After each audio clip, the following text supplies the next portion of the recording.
Good morning. I'd like to welcome you all again to Bronzeville Week 2021. This is our 10th annual Bronzeville Week. For 10 years, we have been celebrating commerce, arts, and culture in the Bronzeville district, and this year is no different. Given the reality of the pandemic, we have chosen to do a hybrid schedule where there are some events that will be virtual, like today's event, and there are a few in-person events as well.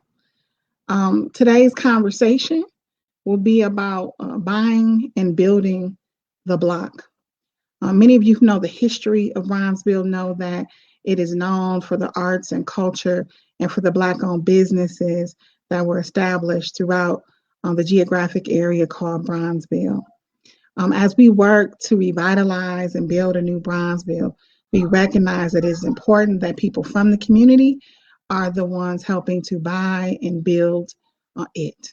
Not just be the business owners, but be the building owners and builders as well. And to also live in the neighborhoods that encompass Bronzeville. So today, you will hear from some of the people who have invested in Bronzeville. A couple of them live in the Bronzeville district, have businesses in the Bronzeville district, have done projects and have invested in a million different ways in Bronzeville or in the community and have experience having done that. They will share with you their journeys and how how it has worked for them so far. And they will even answer a few questions from the audience as well, followed by a representative from the city of Milwaukee who will let you know about a few opportunities that exist currently for those who are interested in investing in Bronzeville, and a few of the resources that the city has available to assist people interested in investing in the community in general, but Bronzeville specifically as well. Today, we have our moderator is Miss Jasmine Johnson. Are we ready to go with Jasmine yet? Good morning, Alderwoman Coggs. Right. It is a pleasure to be here with you. First and foremost, congratulations on celebrating a vision 10 years strong, with this being the 10th annual Bronzeville Week. I couldn't be more prouder of you, seeing the vision come to life and coming back every single year stronger and stronger. And thank you so much for allowing the opportunity to share the virtual stage, not just with you, but with our esteemed panelists and guests for today's session. And I'm humbled and yet honored that you even asked me to participate in this capacity. So without further ado, we're going to just go ahead and jump into our conversation. You know, I was looking very much forward to today. You know, it's not every day that I get to be in the company of greatness, let alone multiplied, by the third power, with so many powerful Black men in our community, from our community, and doing some amazing things. And so I get the honor of sharing the virtual stage and the conversation with these gentlemen for the next hour. You know, I was going to start off with like one of those jokes, like 3 Black men and a Black woman into Bronzeville. No, but I'm not going to go ahead and do that. But today we are joined with Kevin Newell, President and CEO of Royal Capital, alongside James Phelps, President of JCP Construction, and of course, Brandon Newell, the President of Newell Enterprises. So I'm going to just give a little bit of background about each of our panelists, and then they have so much wisdom and experience to share. Just jumping into what I'm looking very much forward to, a dialogue, to just learn from their experiences on how they have been participating to buy and build the block. So Kevin Newell, as I mentioned, being the president and CEO of Royal Capital, he is a product of Milwaukee Public Schools, and after graduating from UW-Whitewater, he transitioned into real estate development through the ACRE program here in Milwaukee. He is best described as an ambitious man, and his mantra is that he is a man living to make a positive impact on the world, and that is exactly what Kevin Newell is doing. James Phelps, the president of JCP Construction, has more than 21 years of industry experience, including both field and office experience. James leads the company's construction and business development team. He also graduated as well from Marquette University's ACRE program in 2005, and he worked his way through various fields, engineering, project management roles as well. James and his brothers, Clifton and Jalen Phelps, they saw a market need within the construction industry amid the Great Recession, and James in 2008 with his brothers started JCP Constructions. Good morning to you, sir, and thank you for being with us. A little bit about Mr. Brandon Rule. The ACRE program you're going to see is definitely woven in each of their experiences. So Brandon Rule also successfully completed the ACRE program at Marquette, in addition to pursuing a degree in economics and sociology. Brandon established Rule Enterprises in 2013 and was awarded his first tax credit project in 2016, which was a 60-unit 704 Place apartments, which is located in Walker's Point. Brandon continues to draw motivation from one of its tenants, a man who was previously homeless in Milwaukee. So I'm going to ask the three gentlemen to come on camera, and I know there's some bandwidth issues going on with Kevin, so we just obviously want to make for sure we can hear you clear, and if you're able to be on camera, great. If not, we totally understand. But thank you first and foremost to each of you for taking time today to participate in the 10th annual Bronzeville Week for Die and Build the Block. So Kevin, I'm going to start off with you. You know, we've known each other for quite some time, and it's been such a treasure to watch you not only buy and build the block in a community that helped raise you. So I'm going to ask you to kick off today's conversation and just give us a little bit of synopsis and bringing all of the text that I read from your bio to life, and just ask you why real estate and what got you really involved in wanting to buy and build the block. You know, thank you, Jasmine. I appreciate it. I think, you know, you definitely know how to make an old man like myself feel good about himself. And I'm sure Brandon and I can both agree that this real estate development business is trying at times. But, you know, it's definitely something that I've committed to. You know, I'm excited to continue to work with opportunities alongside, you know, James and the rest of the minority development field across our region. And we got a long way to go, but we come so far. You know, a little bit about myself and the business that, you know, I happen to have founded and lead. You know, it's all about urban development for us, finding ways that we can be a positive influence on the overall urban core, as we like to call it.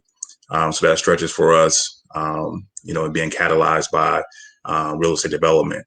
And for us, that's multifamily housing, that's healthcare, intentional placement, place-based investments inside of the urban core, food and beverage and experiences, and just overall investment in general. The reason why I chose real estate development, you know, I'm a business person, and I think real estate development allows me to really stretch my arms and exercise many facets of my overall skill set that I've honed over the years.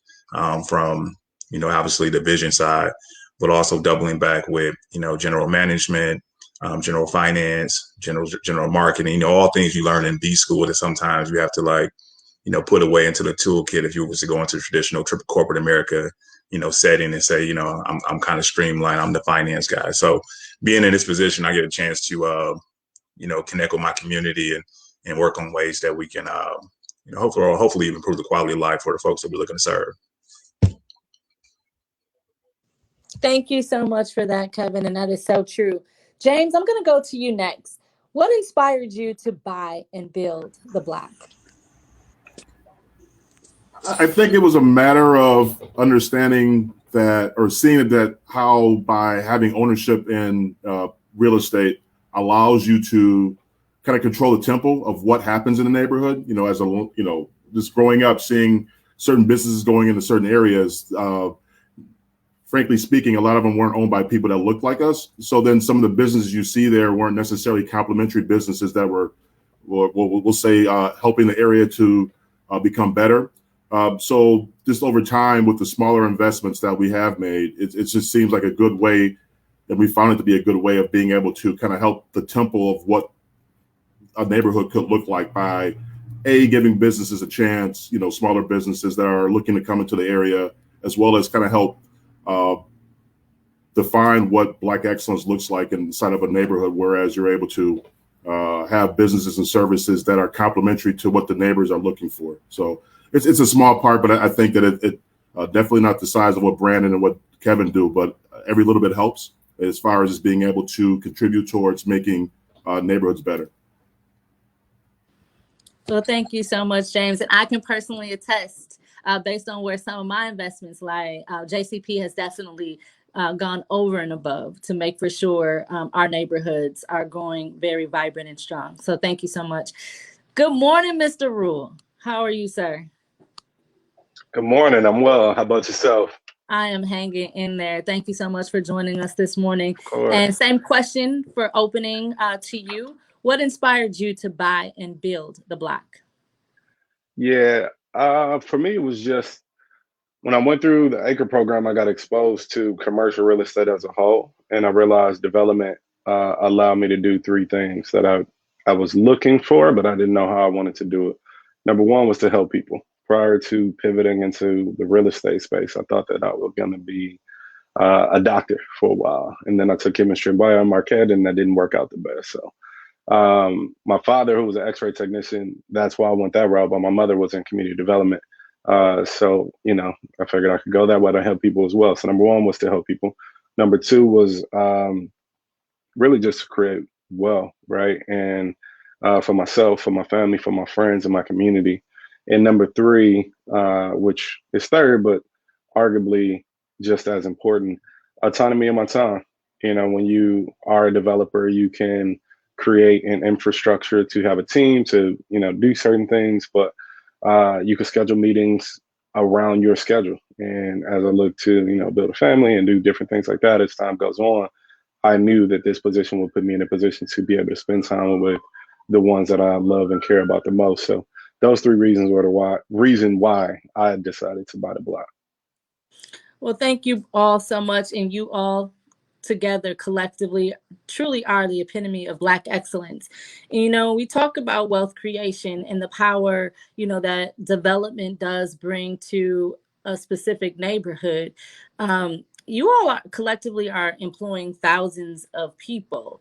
And, and oftentimes the narrative around men, specifically Black men here in Milwaukee, we know all of the dire statistics that, follow and accompany being here in Milwaukee. 53206, the most to incarcerate men of color in the world, the worst place to raise a family, the worst place really just to be Black, according to the data.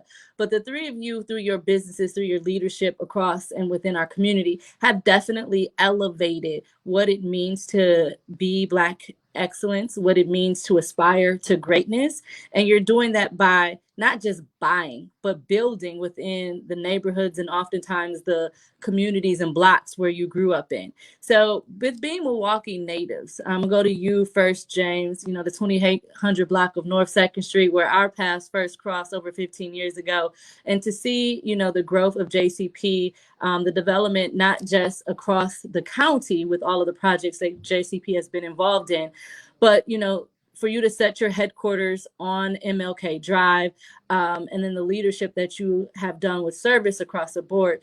I just wanted to ask you specifically, wealth creation, employing thousands of people and really doing it near where you were born and raised.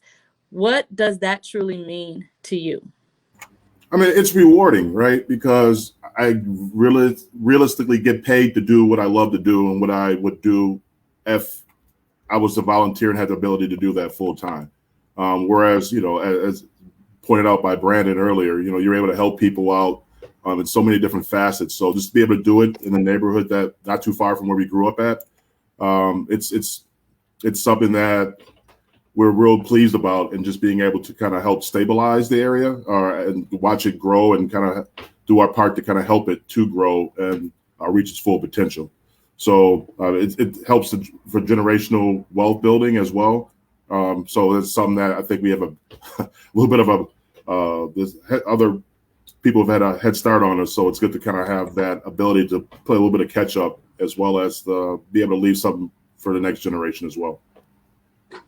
Thank you so much, James. And Kevin, one of your most recent projects, I believe it was the middle school that you went to. And so being able to generate wealth for our community and for the individuals that you employ, what does that mean specifically to you? It's everything, right? Because when you put it in context, we start looking at, ways that we can build from where we were into where we're trying to go, and any way we can help folks along the way. It's like, that's the true mission for a lot of us, right? I think with the school you're referencing, that's like a case in point. It's like a case study for how you can actually come from, very challenging circumstances, but then, turn that into some kind of a positive for a lot of folks to benefit from. So with that situation, it was actually my elementary school, my first school. I say my first school because I was very, very much a problem for that school, and they did not invite me back for second grade. It was a very, very, very, very interesting time to be kicked out of school after first grade, and then having to go to another school outside of my neighborhood. But it kind of goes back to why we're here. Could that school have done a better job of nurturing me? Absolutely. Could my mother have kind of fought the system and probably done some better things at home? Absolutely. All that kind of stuff is there. But it kind of goes back to what we're working on today, which is the social determinants, right? We start outlining exactly what goes into the challenges that we're seeing today from a health side, from a livability side, from overall success side. It really goes back to some core fundamentals. And that's what we're trying to do with that particular campus, where, if we don't have affordable housing in our community, guess what? The kids are not going to show up in the academic system ready to be taught and learn.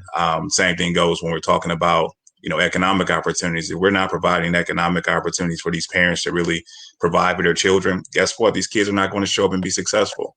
And if we kind of keep going down the line, we'll also, get to the point where we start talking about poor health outcomes and the health disparities we're all trying to tackle right now collectively, all being highlighted by COVID, right? We're all learning that, hey, this community that we're looking in, that we're serving, whatever you want to call it, the reason why they have some of these health disparities goes back to a lot of economic poor conditions that they're being faced with every day. Poor school systems, poor community relations with police officers, poor health outcomes. All these things collectively are leading to the disparities that we're watching across the board. And that's just not health. That's just not education. And that's just not, overall success stories. So this particular campus, building affordable housing, building the health and wellness center, and building other components that's going to be able to serve these families beyond the bricks and mortar, is always going to be our goal, and we're going to be doing more of it. So I'm happy that this school can be a testament to, a turnaround story for a kid like myself.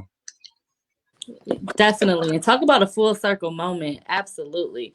And so I'm going to ask you, Brandon, to kind of like segue into our next conversation and point of discussion. Gentrification is oftentimes gets a very negative rap and a bad connotation. But yet many of us are finding ourselves as gentrifiers, coming into these neighborhoods and making, increasing the value and the quality of life for residents and bringing them, in often cases, the Alderwoman of the 6th District is doing a great job of setting and being a trailblazer around anti-displacement funds. But with that being said, Brandon, I wanted to have you toss and segue a little bit and toss this question to you about gentrification and being able to take a word and an adjective that often, again, is so negative and seen negatively, specifically from the residents that are within that neighborhood, and just, putting a positive spin on it. So first and foremost, do you see yourself as a gentrifier? And what does gentrification from a positive standpoint, could you help give us a different viewpoint on it? Yeah, that's a really interesting question. And I think really all three of us will have unique perspectives on this. Would I classify myself as a gentrifier? That's interesting. I'd say no, right? But let me unpack it a little bit. So historically, my deals have primarily been affordable housing, and I look for areas that are, being gentrified. So I kind of do a reverse gentrification type of thing when these areas are getting market rate deals. I have projects in Walker's Point and one downtown on Water Street. I try to spread out our ability to live in various places. So I think it's important for us to do that on one side of it. When you see an area becoming gentrified, how do we create opportunities for those who, but for this housing development, may not be able to live in a neighborhood anymore? So I think that's one piece. But on the other side, to your point, I don't necessarily think the improvement of a neighborhood is necessarily a bad thing. I think that's actually a good thing. So if the rents are increasing and home values are increasing and all of, you have additional retail establishments coming in, and I think that provides what's called a sustainable community. In order for the community to be sustainable, you have to have a mixed income. You have to have really high incomes, you need median incomes, and you need lower incomes. So people that live, work, and play can all do so within the same area and really start to bridge gaps. And you can have upward mobility. If someone that is currently lower middle class is networking with someone that is upper class, maybe that's one connection away from them being able to go from lower middle class to middle or even upper and be able to provide that resource to the people that did to them. And I think having that kind of full circle, it's kind of like a circle of life almost, is super important for the improvement of these neighborhoods. So I think where gentrification becomes problematic is that historically the people that have done the redevelopment of these communities have not looked like the people within the community, and that's the problem, right? Lack of access to capital, lack of access to resource exposure and information, right? If you don't know how to build this community and don't necessarily know the resources that can help complement that building, someone from outside of the community is going to come in and build it with probably not your best interest at heart. And I tell people all the time, I think that, data is important and we can get market studies and things like that on, what's needed in the community, but nothing better than the people from the community communicating what they would want to see and being able to participate in that redevelopment. So gentrification has a very negative connotation, I would argue, because I don't think that's my, that's not my earbuds because I'm hearing it as well. I think gentrification is having a very negative effect on, that term has a negative connotation because the people historically that have done the redevelopment of those communities weren't from those communities. So I know there was some feedback there. I don't necessarily think those are my AirPods, but I'll go on mute just in case. Well, thank you so much for that, Brandon. And I'm going to definitely use reverse gentrification. My 14-year-old told me that I was a gentrifier. And I told him that, some of the things that you touched on, and I said, it's Black gentrification from the standpoint that oftentimes, to your point, Brandon, it has not been us. We have not had the ability to participate in the process. And a great example is when I look at about 7-8 years ago, the whole movement on No Dollar Tree in Bronzeville on the corner of Martin Luther King Drive and North Avenue, which now sits Pete's development, which JCP Construction had a really vested interest in helping to stabilize a large, anchor of the Bronzeville district. So James, as a Black gentrifier yourself, what is your view on gentrification and how it brings sustainable outcomes and uplifting, wealth in certain communities? You like throwing that word around, I see, huh? I mean, it's real talk. People are saying it behind closed doors. So I might as well say, let's use this opportunity and this platform to have our viewpoint shared and how we're approaching it. And like Brandon said, each of us have different, viewpoints on what gentrification is. And, we experience it in different ways. So I'm just curious to hear your definition and whether or not you view yourself as a gentrifier and what gentrification means to you from the lens that you operate within development. I guess depending on the lens that people come from, that could be perceived that way. But I think ultimately what it comes down to is this, right? people build wealth. Wealth is built in America typically through their place, their house is usually what that's generated at, right? And then when they sell the house, that's where they actually are able to see the proceeds from that, right? So that's the way it should work and the way it does work. The challenge we have here in Milwaukee and other neighborhoods around the country is that, unfortunately, those prices, when they go high, there's not enough people of color to buy those houses. So then thus there's another, so then essentially you have whites that may come in and purchase those houses, and that's what changes the fabric of it. So it's something that I do think that is the way it's supposed to be working. What we need to work on is making sure that the composition of neighborhoods don't change starkly. Like you see where the word is thrown around as a bad word, which is obviously the case study for what not to happen, but being intentional about making sure that the compositions of the neighborhoods stay consistent. Where it is, at the very least, it should be more of a socioeconomic gentrification, not necessarily of a racial gentrification. And to Brandon's point, I think that's what's needed is having people of all different incomes, income levels in the same place, because I think that's what to me a true society works, right? Where you have people of means along with people who have not means. That gives people compassion on one side of understanding the plight that people go through, and on the other end, they also see how people of means have made it and sharing that, right? So I think that's just having those interactions are what makes for healthy neighborhoods. It's just making sure that it doesn't go from all white to black or all black to white or something along those lines. That's where you see that shock to a neighborhood where the whole, perfect example of that would be, what you see in Brooklyn, right? Where one minute you got like some pretty grimy neighborhoods and bodegas, and the next minute you got people coming in trying to change the fabric and change what has been social norms in the neighborhood, which that's not a good look. So that's, I think, is where we need to be. It's being done under the leadership of Alderwoman Coggs, making sure that it's not something that automatically goes from one extreme to another. Hope that helped to answer the question. It definitely helps. And thank you so much for your perspective. And shout out to Robin Reese, who's chiming in and said that Black people definitely can and do gentrify. And let's not get it twisted and make it seem that gentrification and displacement are synonymous, because they are definitely not.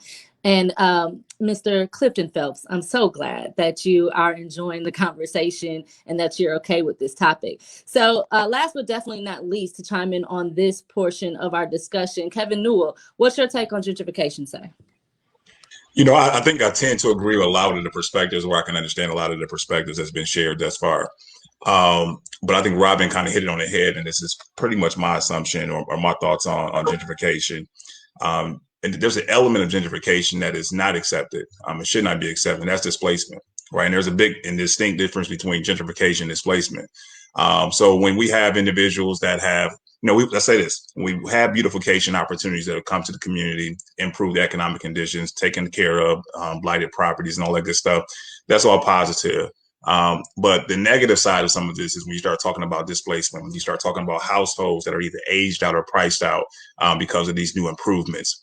That's where we got to draw the line at. I think a lot of us are aware that in Milwaukee, there was a housing displacement study that was conducted and identified, some particular neighborhood, or let's call it a particular neighborhood that had basically the only and the highest level of active displacement. And that was Brewers Hill, right?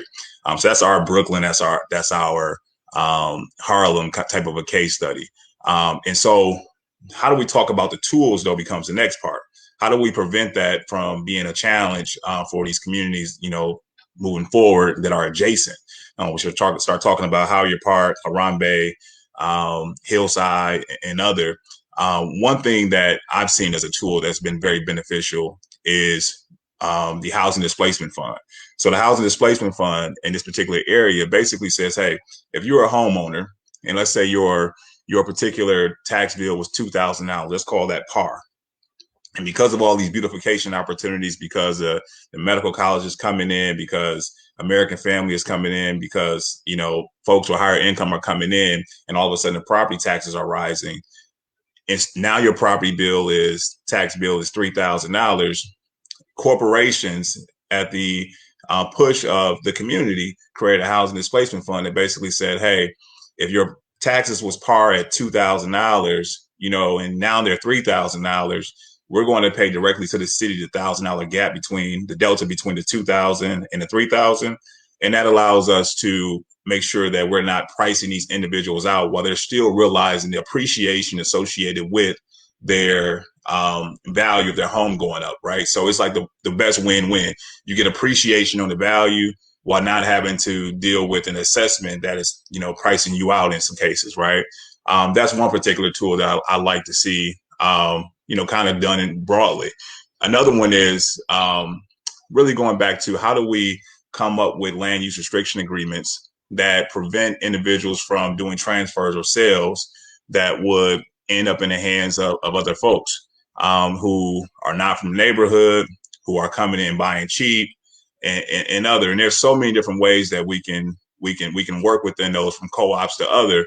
I think that in order for us to really get down to the point of being able to solve some of these issues, it's going to be an all hands on deck effort. It's going to start with a community push and demanding what they need and what they need to see. It's going to take continued great leadership from Alderwoman Coggs, who continues to push this envelope and continues to, hey, this is not going to happen.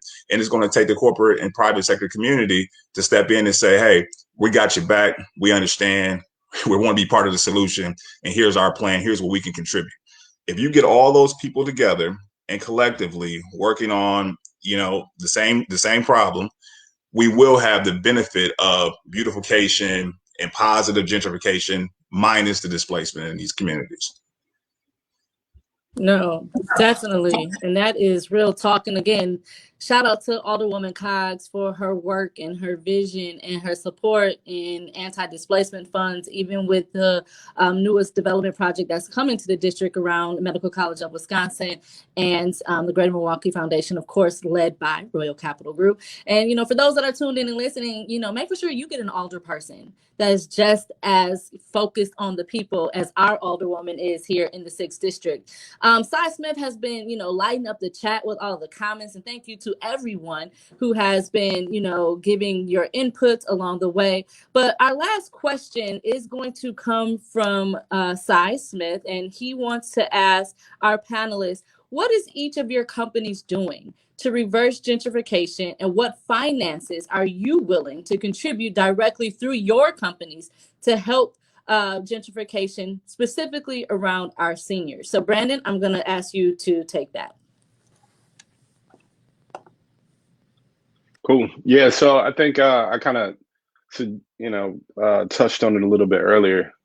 A lot of my affordable housing developments in pretty much everywhere that I'm developing are in areas that, but for that affordable housing, there wouldn't really be new quality, affordable places for people to live. So that's a strategy that I have.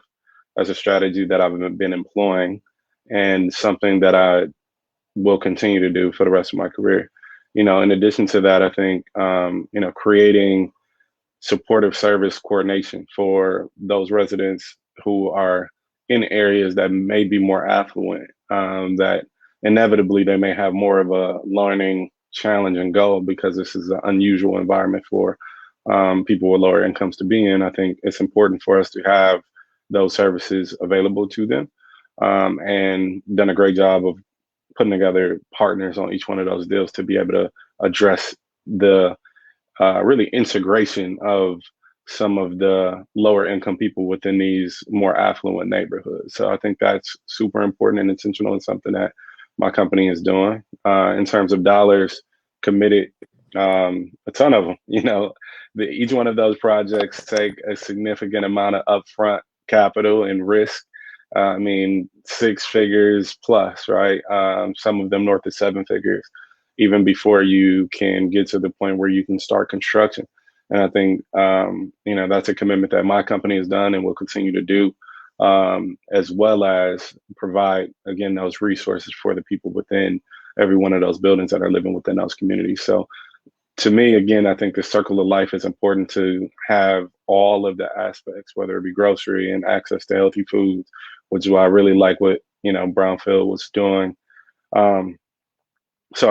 what I like what Bronzeville was doing with Pete's Market. Like, we need that in the neighborhood in order to create something sustainable long term. So that's what I'm personally doing, and willing to learn about new techniques to continue that fight, and then continue to integrate on that as I move forward in my career. Thank you so much, Brandon. Kevin Newell with a twist. What is Royal Capital doing from a financial perspective to change the landscape of our communities? Not necessarily if you want to touch on gentrification and what your company is doing, but what are you doing specifically from your financial aspect towards developing our communities? I'm really, focusing a lot of my energy right now in the company resources on making sure that we can build healthier communities. I've over the past few years, I've learned a lot about, high blood pressure, hypertension, blood challenges in our community. The number one killer of all of us, Black, white, Hispanic, or other, is heart disease, right? And we're disproportionately impacted here in the Black community, particularly in Milwaukee and the zip codes you earlier mentioned. So that's been a big thing for me. So it began with my personal commitment of contributing $100,000 to the Dr. Getty chair, which allows us to centralize his efforts in the community and be sustainable for the long term. That allows us to be, again, more focused on how do we get out of some of the disparities. I don't want to be talking about the same disparities or the same challenges in our community in terms of health, and everybody's dying before they're 55 again. I don't want to be talking about that in 10 years. So from a financial investment standpoint at the company level, that's something I'm really, really contributing to. Encompassing all of that, though, from a local, regional, national standpoint, what we're really focusing on right now is our healthy living campuses, right?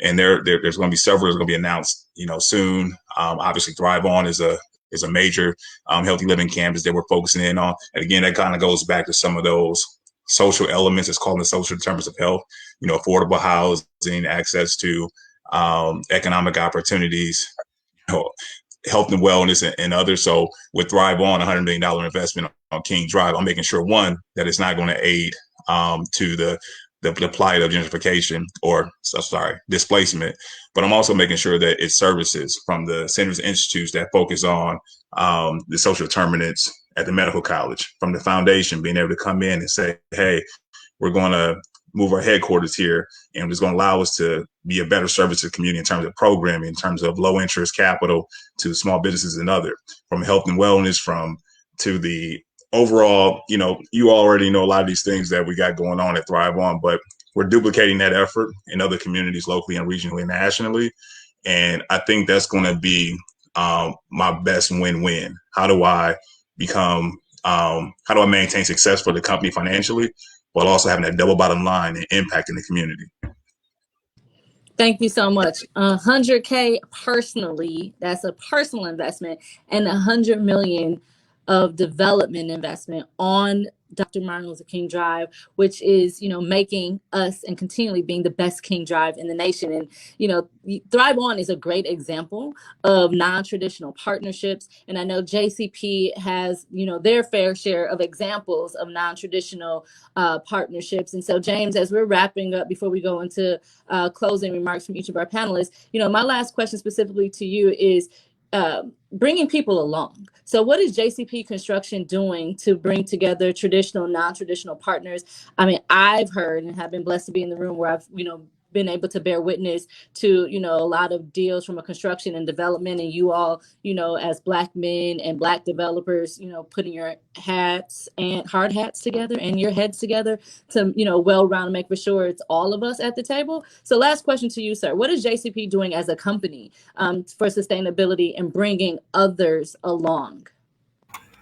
I think there's two parts to that. So JCP as a business, what we strive to do is make sure we maximize what the composition of the work site looks like when we're the GC or the CM, so that all as many subcontractors or people of color, to give them opportunities to work on projects the same way we were given the opportunity.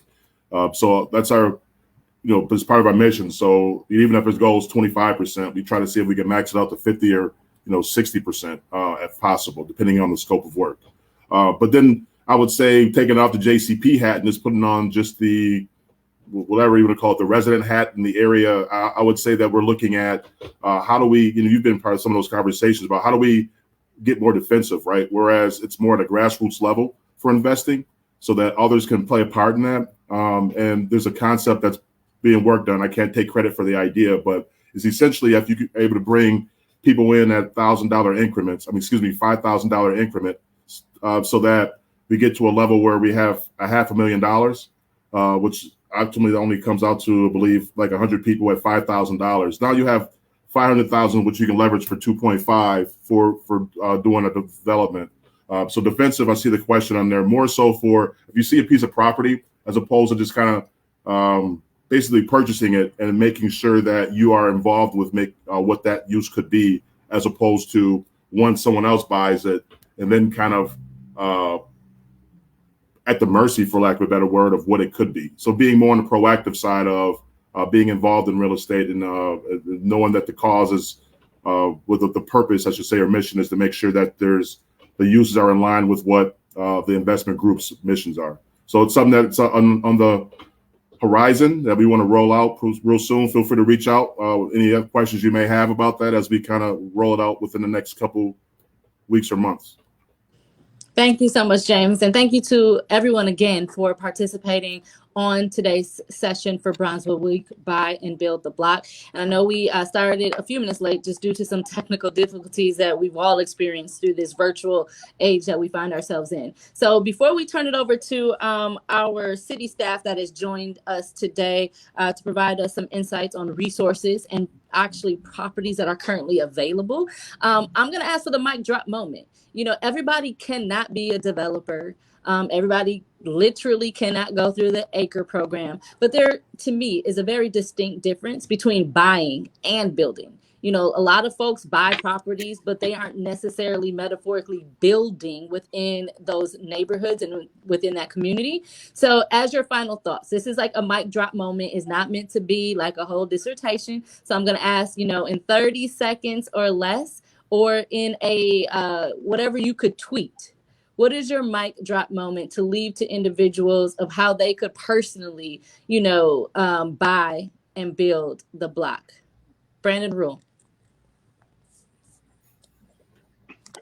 Yeah, I think exposure and education. When you get exposed to what's possible, you then could, kind of reverse engineer the process for getting there. And then also aligning yourself with understanding the nuances of each one of those steps. I think there's a lot of resources out here, specifically in the city of Milwaukee, that can help with that. Even outside of ACRE, reaching out to myself and James and Kevin, and there are many more of us out there that are willing to help in many different ways. So just educating yourself and understanding what tools and resources there. We'll have conversations from the city of Milwaukee today. Really pay attention to those things, and I think it'll put you in a good position. So just listen and learn. Yes, and exposure. Absolutely. James Phelps, your mic drop moment to leave the good people with. I think just to kind of dovetail off of what Brandon said, it's education, right? Understanding what that process looks like, and then not being afraid to ask people questions. And at the end of the day, don't talk about it, but do it. At the end of the day, otherwise you hit the shoulda, woulda, couldas. Just got to lean in. That's my mic drop. Lean in. That's what's up. Last and never least, Kevin Newell. I appreciate that. I'm thinking about this. I think it's a couple things. One, live in the eye of the consumer. That's what I do in business always. How would I operate as a consumer? Take your lived experience from and combine that with your eye of the consumer, and then focus on collaboration. Bring yourself to the table, get started, and figure out where you can collaborate with others to fill the void where you may not be strong. Because too often we find reasons for us not to get going, rather than just trying to simply find a way to collaborate with somebody that can complement our skill set. So again, take your lived experience, take your ability to be a consumer, and find ways to collaborate. Get started, basically. Well, thank you, gentlemen, so much for joining us. For those that participated virtually with us today, of course, we had Kevin Newell. That was the last voice that you heard. President and CEO of Royal Capital. James Phelps, president of JCP Construction, and Brandon Rule, president of Rule Enterprises. And, for me, again, thank you to Alderwoman Coggs, and congratulations on your 10th anniversary of Bronzeville Week.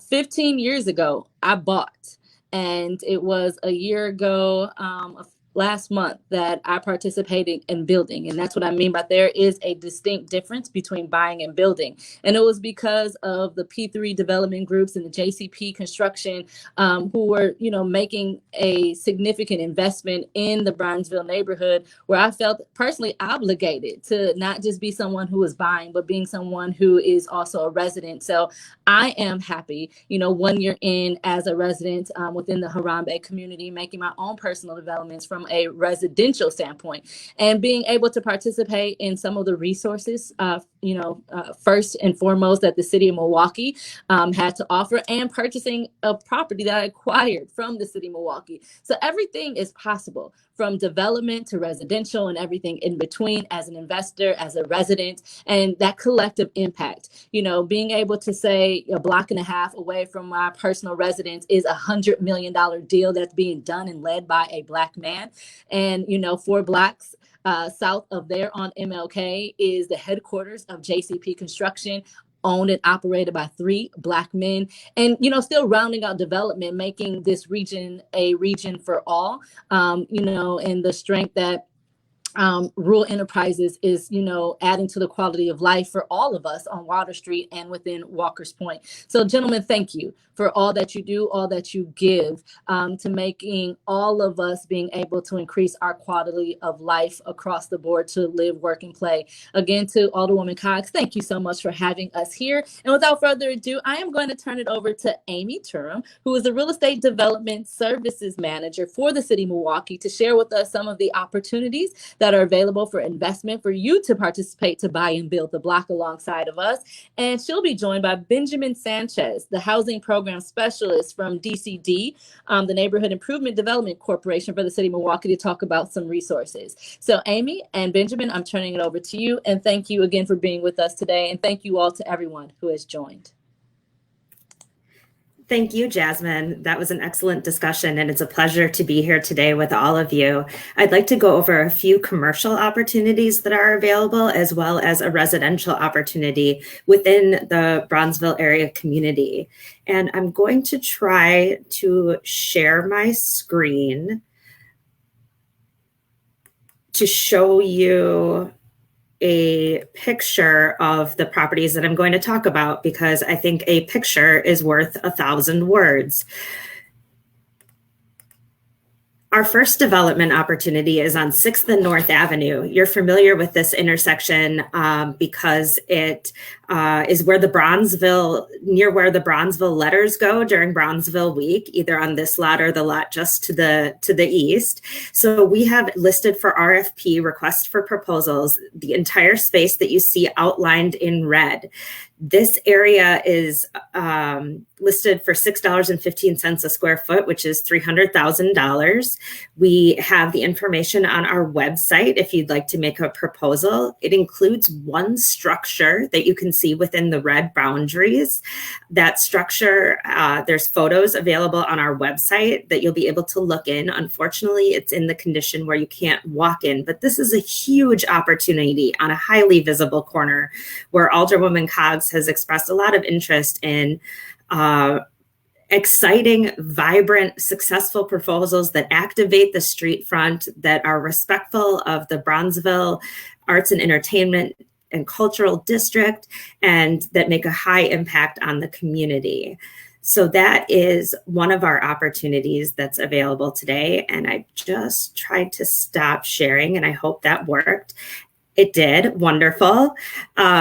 One of our other opportunities is another new construction opportunity that is available on King Drive, actually, and it is located at 1940 North King Drive, and you'll be able to see a picture of it shortly. It's just south of the old Reader's Choice bookstore.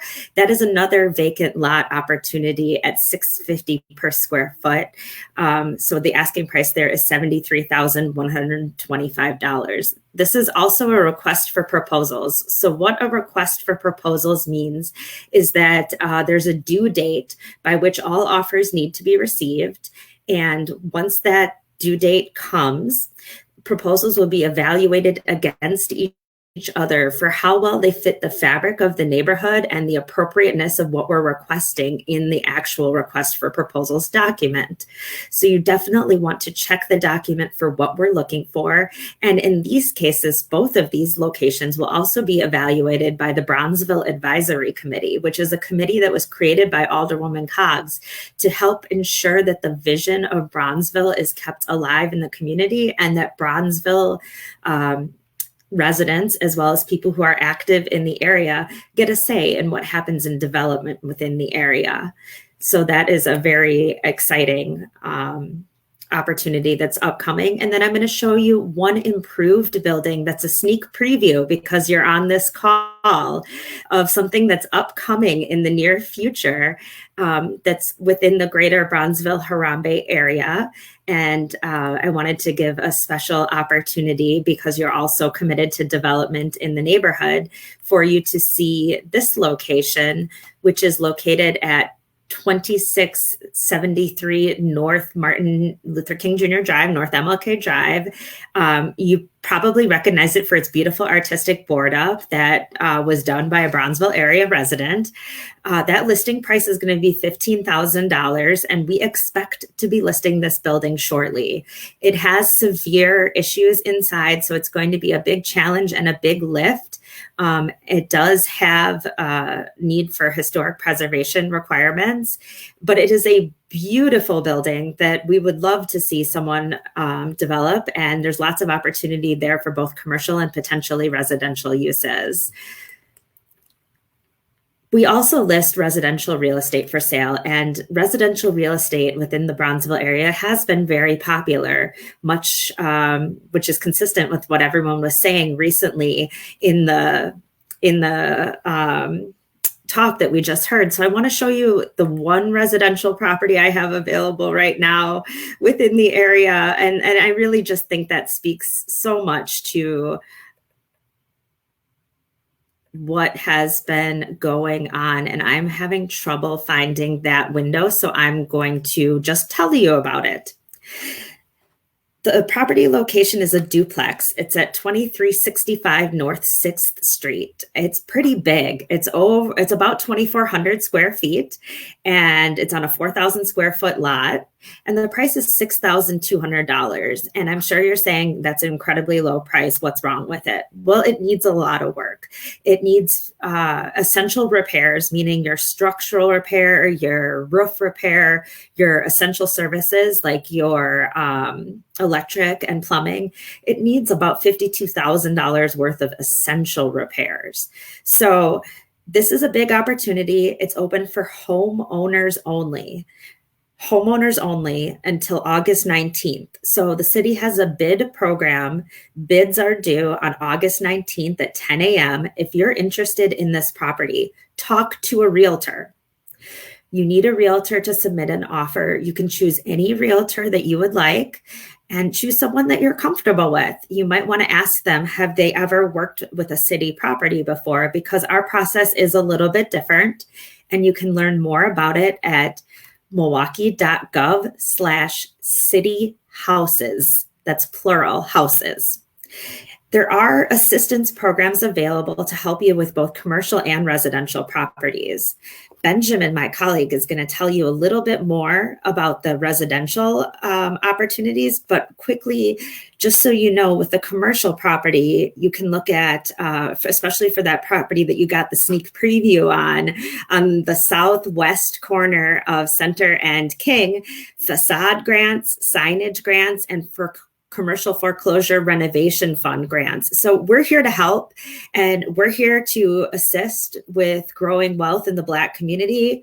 We believe that growing Black wealth grows the city's health. So we want to be here for you and be your resource. Any more information that you need, you can find at milwaukee.gov/DCD, and I'll turn it over to my colleague, Ben. Thank you for having me. Thank you, Amy. Good morning, everyone, and congratulations on the 10th year anniversary of Bronzeville Week. I am very happy to be here to talk about resources that are available through the city of Milwaukee.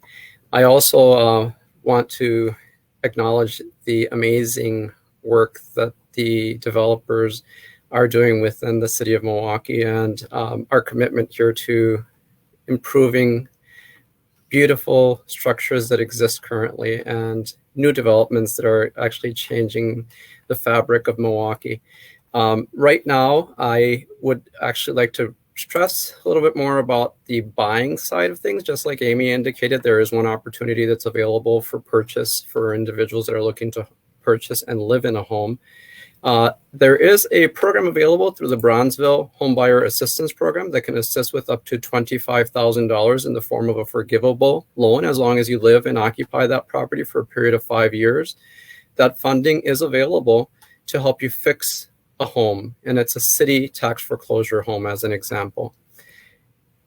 And as we were talking earlier, when we talk about the development side of things, it can be a little bit daunting if you're newer to the process. So there are many opportunities available to investors that are looking to purchase within their neighborhood. I do work with many programs also, such as the rental rehabilitation loan program for investors that are trying to purchase, as an example, a duplex property that has at minimum 2 bedrooms, where we can assist with up to $14,999 in assistance in the form of forgivable funding. And that forgivable funding, as long as you're renting out to an individual or family that's low to moderate household incomes, and that their actually rent structure is below a certain income limit, there is funding available. And an example of a duplex property, you can actually access close to $29,998 to help you fix a city-owned tax foreclosure. There is also a new program that launched at the end of July, which is called the City of Milwaukee Down Payment Program. That actually is a citywide program that actually assists with down payment and closing cost assistance anywhere between $5,000 and all the way up to $7,000, as long as you're a City of Milwaukee resident and your income level is below the 80% area median income. Apart from that, we do have programs such as art and community resource hub centers. Those programs are called the Arch Loan Program. That actually can offer up to $25,000 in assistance for individuals that are trying to purchase and create a community resource hub or create an art space where you can actually have a location where the community can gather. There are funds available. They are limited, so it is on a first come, first served basis. And we do have also, I would like to stress the importance of understanding that there are also emergency funds. Emergency funds, if you know of anyone that lives within the city of Milwaukee that may be experiencing an emergency such as roof leaking, if there is a sewer lateral issue, if there's water backing up, if the furnace is no longer operational, the hot water heater is not functioning, serious electrical hazards, we have a program called the Strong Homes Loan Program. At any point, if you have any type of questions regarding our programs, you are more than welcome to reach us at 414-286-5610. That number again is 414-286-5610. And we're more than welcome to answer any questions that you may have. Again, I work mainly with housing programs, small developments, and smaller investors, not as large as some of the investments that we were talking about earlier. So I do work with smaller investments, but our department does work also with larger scale investments. I personally work with the smaller scale investments. Thank you for the time and opportunity. Again, Alderwoman Coggs, congratulations on the 10th year anniversary of Bronzeville Week and for your leadership within the community.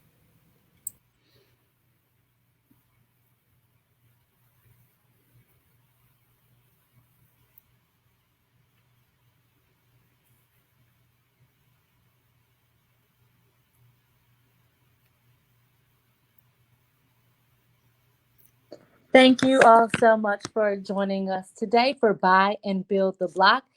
We hope that you have learned something today and definitely leverage the resources that have been provided. And we look forward to seeing you virtually and at a handful of the in-person events as we continue to stay safe and physically distanced throughout the rest of the week of Bronzeville Week. Alderwoman Coggs? Thank you, Jasmine, for leading this conversation today and for being an example of people being willing to reinvest into our community yourself. You're not only talking the talk, but you're walking the walk, and I appreciate you leading this conversation. Thank you to Kevin, to Brandon, and to James for sharing your stories as well. I am certain that you provided words of instruction and inspiration to the folks listening here today. I would also say thank you to you, Ben, and to you, Amy, for sharing the city's resources that are available to assist in helping folks from the community buy and build the block. To truly make Milwaukee as great as we all know it has the ability to be, it's going to take us taking some ownership and helping to build the Milwaukee we want to see. I also want to say, if you are interested in other future events for the week, we go until the 14th. We end with a major art walk on King Drive, so I encourage you to come take part in that. But the entire schedule is available at milwaukee.gov/Bronzeville or right here on the Facebook page. None of this would be possible if it wasn't for the team of people that help to make all the events occur, as well as the volunteers, the artists, and also the sponsors. So I just want to personally thank the presenting sponsors for Bronzeville Week, which are myself, the City of Milwaukee, the Office of African American Affairs of Milwaukee County, the historic King Drive bid number 8, and American Family Insurance. All of these things take money and time to produce, and it wouldn't be possible if it wasn't for our whole list of sponsors, but particularly the presenting sponsors. So again, thank you all. Today's events that are left for the day include, I believe at 4 o'clock, we have the Artist Eats. Ray Nitty will be featured. So please tune in to the Facebook page to see that. And a live in-person event that we have tonight is Heal the Hood. I believe No Seatbelts will be the featured band at the Bayou on King Drive. So if you want to get out the house and have some fun here in Bronzeville, definitely come out to the Bayou at, I believe it's 5:30. To see No Seatbelts and support Heal the Hood.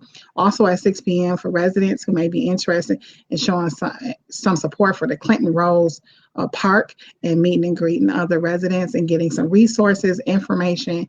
There will be food and a DJ and some family fun. Please come out at 6 o'clock to the Clinton Rose Park. So again, thank you all. Appreciate you. Hope to see you at future events. Peace.